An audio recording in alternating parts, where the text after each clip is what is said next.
Mnogi ljudi postavljaju pitanje: ako živiš u sadašnjem trenutku, kako onda ide biznis? Da li sve mora da stane? Da li prestaje planiranje, rast, akcija? Ne.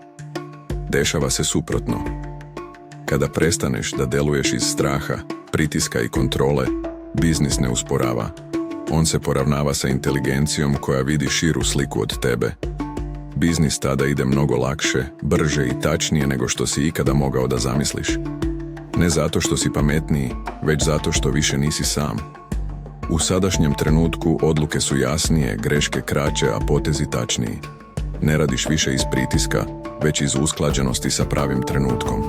Kada počneš da veruješ nevidljivom mentoru, dešava se nešto što ljudi retko dožive.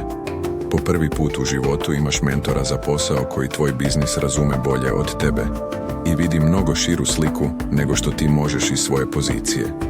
Sve što postoji na zemlji, postoji sa razlogom. I poslovi, i tržišta, i ideje.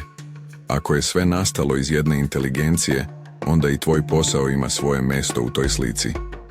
Problem čovjeka nije u tome što nema podršku, već u tome što pokušava sve sam, iz ega, samovolje i potrebe da kontroliše.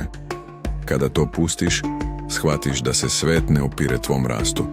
Naprotiv, sve počinje da ti ide u susret.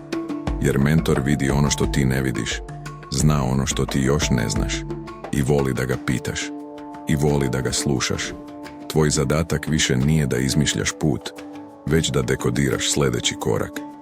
Ne iz ponosa, ne iz straha, ne iz dokazivanja, već iz poverenja.